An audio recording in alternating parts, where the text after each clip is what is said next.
Bonjour, bonjour, je suis ravie de vous retrouver aujourd'hui. On va faire un tuto ensemble. J'ai envie pour la fête des grands-mères de vous faire une jolie petite boîte. J'ai deux idées.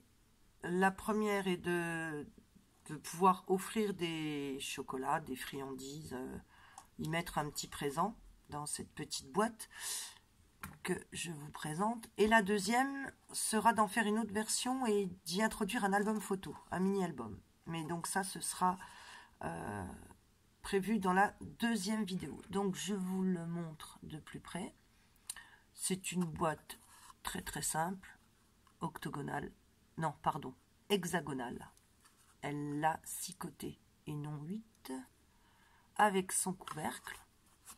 Donc, je l'ai pas spécialement, je l'ai pas décoré, hein, c'est simple. Le papier était déjà suffisamment beau et décoré pour que j'en fasse pas plus. Et puis c'était mon prototype aussi, donc voilà, je n'ai pas fait grand chose. Alors, vous allez me dire, cette petite boîte, elle peut être faite en 10 minutes à partir du moment où on a les bons outils, c'est-à-dire l'insta-pochette. C'est un petit peu comme la planche pour faire les enveloppes. Il existe aussi donc différents types de planches et perforatrices qui facilitent bien la vie. Sauf que je ne l'ai pas, donc je me suis dit, ne décourageons pas les débutantes. Ce n'est pas parce qu'on n'a pas le matériel ou tout le matériel nécessaire qu'on ne va pas pouvoir faire cette jolie boîte. Chose qui va être impérative par contre pour la réussir, c'est qu'il va nous falloir un compas. Je vous avoue, j'ai même pas réussi à remettre la main sur mon compas. Ça, c'est un outil qui est effectivement un compas, mais un compas cutter. Mais on va faire avec. Ça ira très bien. Donc un cutter, des ciseaux, un plioir, une gomme, un marqueur, je sais jamais son nom, là. Même truc que pour les ongles, pour aider à plier sinon le plioir, et un crayon et une règle. Donc voilà le crayon et voilà la règle. Alors ma boîte, celle-ci mesure, je crois que c'est 9, oui. D'un coin à l'autre, elle fait 9 cm. Donc, les mesures que je vais vous donner, c'est pour cette taille-là. Et les pans font 4,5 de côté. Pour vous donner une idée, puisque les mesures-là peuvent vous servir après, vous pouvez les varier, les diversifier pour faire exactement la taille de boîte que vous voulez. Le truc après, c'est qu'il va falloir plusieurs papiers. Plusieurs bandes de papier, puisqu'on n'a pas des feuilles des feuilles décorées. Si on prend les feuilles de scrap, elles font 30-30, donc pas suffisant pour faire des boîtes plus grandes que celle-là. Il va nous falloir plusieurs éléments. Je vous ai fait un gabarit pour vous donner déjà l'idée de ce à quoi ça va ressembler. Là, on a le corps de la boîte. Là, on a le couvercle. Celui-là, c'est le petit. Donc, on a l'intérieur de la boîte et donc l'arrière, puisque moi, je l'ai doublé. Et celui-ci qui est, on voit, 2 mm plus grand. Celui-ci, c'est celui du couvercle qui va dessus et comme ça à l'intérieur. Donc, 2 fois ça, 2 fois ça, une fois le corps et une fois le couvercle. Nous allons faire 2 bandes. La première bande va faire 10 cm de hauteur. Et la deuxième bande va, elle, faire 6 cm et demi. Voilà pour nos 2 bandes. On va venir, pour les deux, venir faire une marque à 1 cm du bord. Ce sera notre languette de rabat.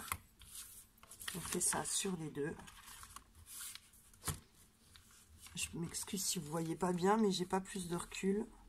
Je peux pas mettre mon masticot plus loin.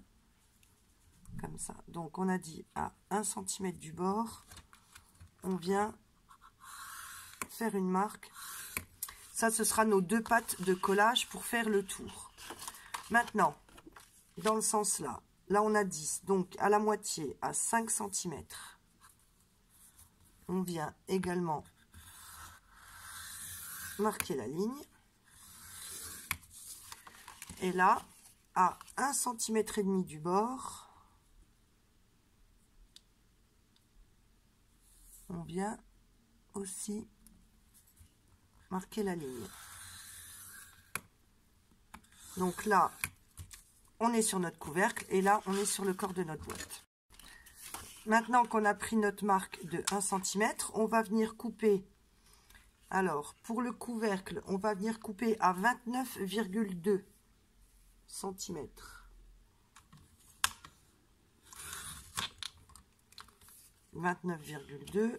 Et pour la grande, on va venir couper à 28.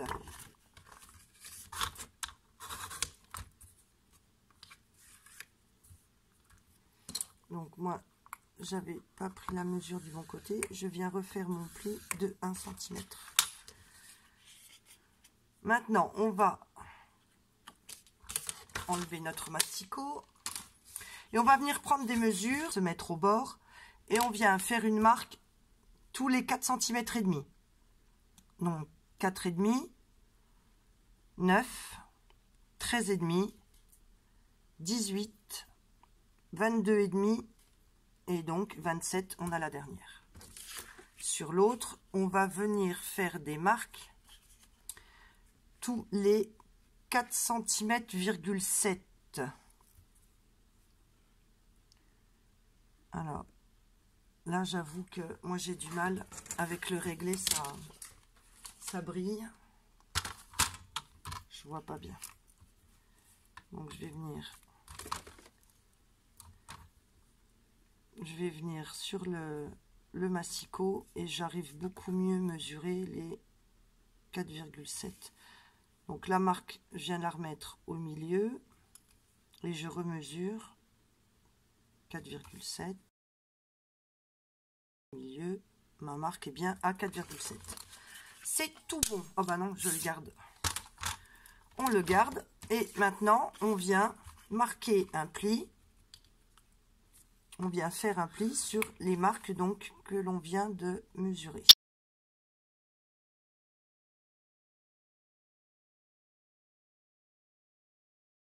Ça y est, on a donc nos 2 parties que maintenant nous allons retravailler.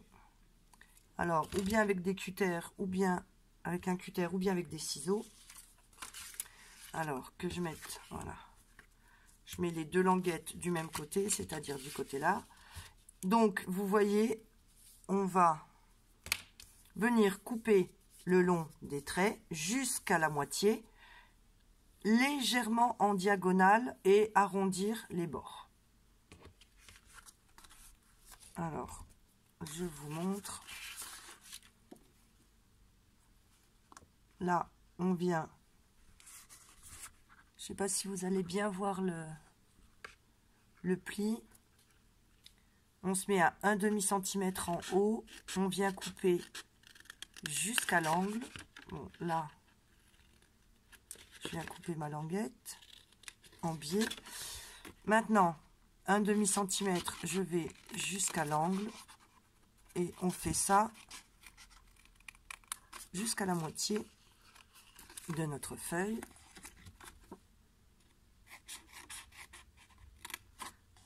Et c'est ce que la fameuse machine aurait dû faire avec le punch qui fait perforatrice.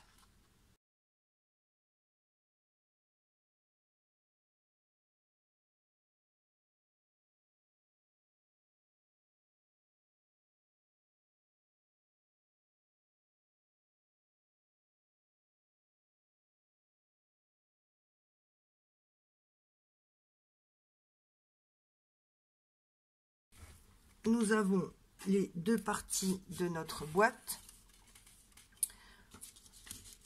On va pouvoir maintenant marquer les plis. Alors,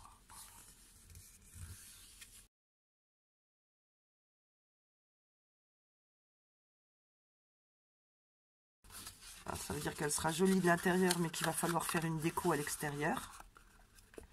Et inversement, ben, si je la colle comme ça, ben, j'ai déjà une déco qui est pratiquement faite, puisque le papier est déjà chargé. J'en profite pour gommer mes petites marques de crayon de papier. Bon, là, ça va, on ne les voit pas.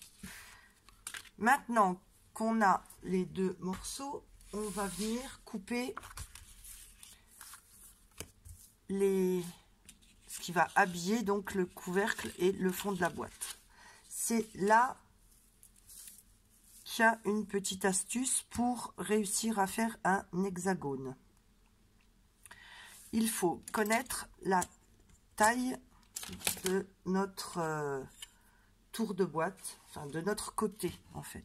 Donc là, je vous ai dit que le côté faisait 4 cm et demi. Donc, on va faire un cercle de 4 cm et demi de rayon. Alors, je mesure avec vous. Enfin, faire un rond. Oui, forcément, c'est un compas. Alors, on économise un maximum le papier. Encore. Voilà. Donc, moi, c'est un compas qui fait cutter, je vous ai dit.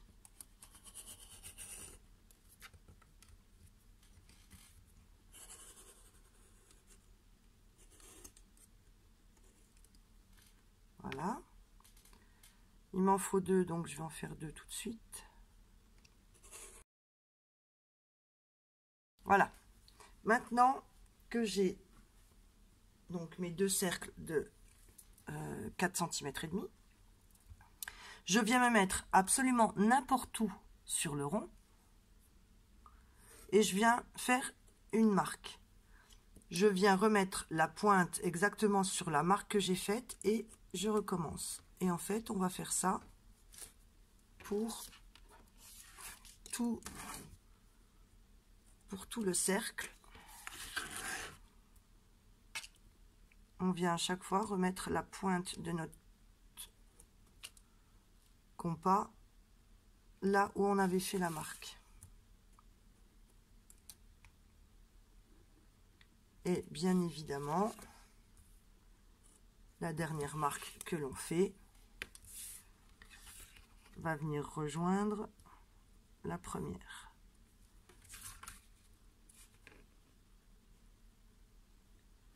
Voilà.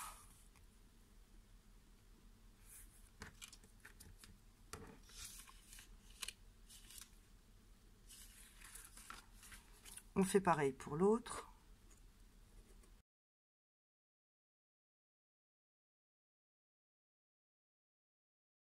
Et maintenant, on vient rejoindre chaque marque qu'on a faite d'un côté et de l'autre. Donc voilà, j'ai pris chaque marque et j'ai relié donc tous les points ensemble pour obtenir ce fameux hexagone. Et après, on vient découper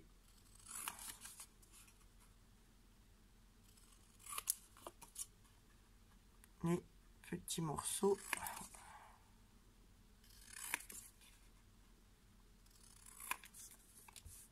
Et on fait pareil pour l'autre. Ah, zut. Bon, je vais le faire hors caméra pour pas que la vidéo dure trop longtemps. Et on va faire exactement le même cercle, mais cette fois-ci de 4,7 cm.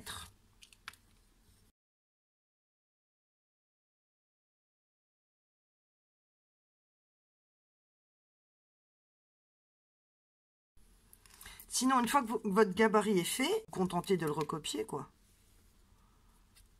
Une fois que vous avez un gabarit, faites attention par contre, hein, si vous avez des motifs, qu'il faut respecter le sens, l'endroit. Donc, bon, je vous ai dit qu'on pouvait faire le fond, du fait que dans une feuille 30-30, on n'en fera que 3 et non 4. Là, je me suis trompée, j'ai fait 2 fois le petit, donc le petit, c'est le fond de la boîte. Donc moi, la boîte, tant pis, elle sera quand même jolie. L'idéal, une fois que vous avez votre gabarit, c'est que vous ne ferez pas le trou du milieu, là. Ça va être par contre l'intérieur de ma boîte qui va être blanche. Ouais, c'est le morceau là. Alors maintenant, on va la construire. Ben, il va nous suffire de venir mettre de la colle sur notre petite languette. De la colle, du double face, que vous voulez. Alors réfléchissez, c'est maintenant qu'il faut réfléchir au côté externe et interne de la boîte. Je vais la faire comme ça, l'unie à l'extérieur, comme ça on va un petit peu la décorer. Alors l'astuce pour que ce soit bien aligné, on pourrait le mettre à main levée, mais venez le mettre à plat. On aurait pu le faire comme ça, mais le fait de poser votre boîte à plat, là vous êtes parfaitement aligné, et là également. Donc voilà pour notre couvercle, le corps de la boîte. Maintenant on va venir rabattre un par un tous les morceaux, ce qui va nous servir de base de fond de boîte. Et là on prend donc, j'ai dit, les 2 plus petits. Alors les 2 plus petits, ce sont ceux-là. Et on vient le coller sur le fond. Alors, ou bien je colle, on va coller les fleurs, ça sera plus joli, même si ça se voit pas spécialement. Donc je viens mettre de la colle partout, surtout bien au bord de mon hexagone. Et c'est maintenant qu'on va donner la forme à notre boîte. Il faut venir l'aligner, donc il suffit de commencer par un côté, puis le second, tant qu'on peut bouger la colle, hein, parce que la colle là va encore assez vite, le troisième, et petit à petit, ils viennent tous se mettre en place.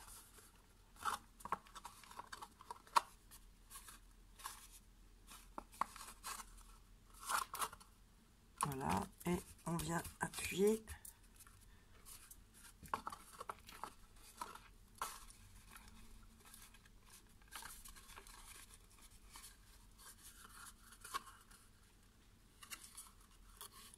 Là, il manque éventuellement un petit point de colle.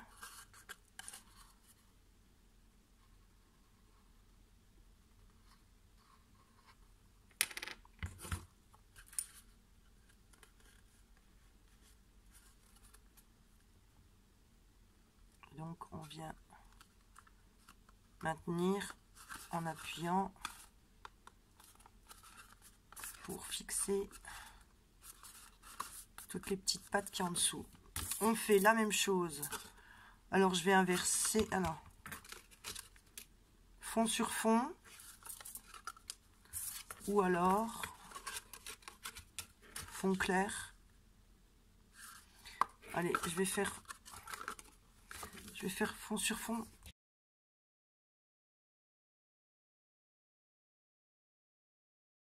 Donc voilà pour le corps. Maintenant on fait la même chose pour le couvercle. Donc là le couvercle, je vais le mettre fleuri par contre. Donc je viens mettre de la colle.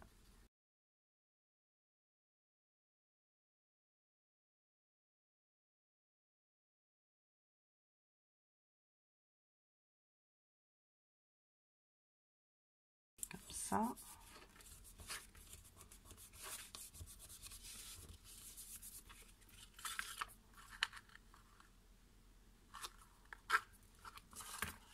et les deux s'embriquent parfaitement l'un dans l'autre.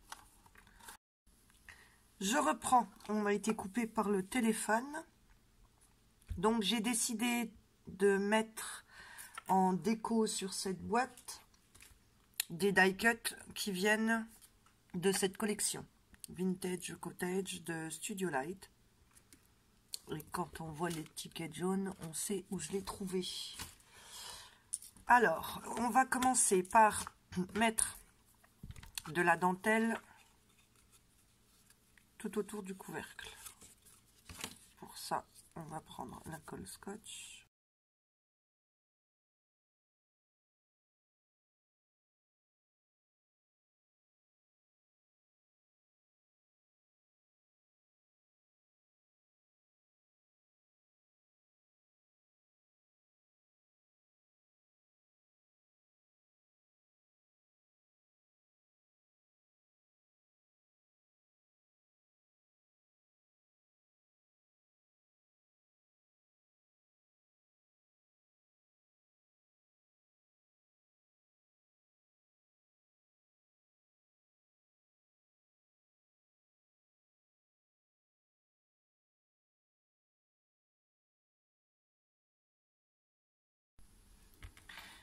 Donc j'ai dû terminer la déco hors caméra parce que j'ai encore été dérangée par le téléphone. Et comme il n'y avait vraiment plus grand chose à faire, je l'ai fait hors caméra. Je vous la présente donc maintenant terminée. Voilà pour ce qui est du couvercle. Donc avec de la 3D, avec des dies et des die cuts. J'ai mis un petit cœur ici qui vient de chez Action. Et donc pour ce qui est des décos de la boîte, j'ai juste mis donc des petits die cuts. Donc voilà, cette petite boîte est donc maintenant terminée. Je vous remontre la première. Voilà, l'autre beaucoup plus sobre avec donc un petit passant. Donc le petit passant, je vous ai pas expliqué, c'est simplement une bandelette de papier. Attendez, j'en cherche une. Voilà, une petite bandelette de papier que l'on voilà, on tourne autour de son doigt, on fait un rond et on vient la coller au-dessus, hein, tout simplement. Rien de bien difficile. Et voilà donc nos deux jolies petites boîtes. Le tuto qui va suivre, je vais donc faire le même système, la même boîte, mais avec un mini album à l'intérieur. Je vous remercie d'avoir regardé ma vidéo. N'hésitez pas à mettre un petit pouce bleu si cela vous a plu. Je vous dis à très vite dans un prochain tuto. Bye bye!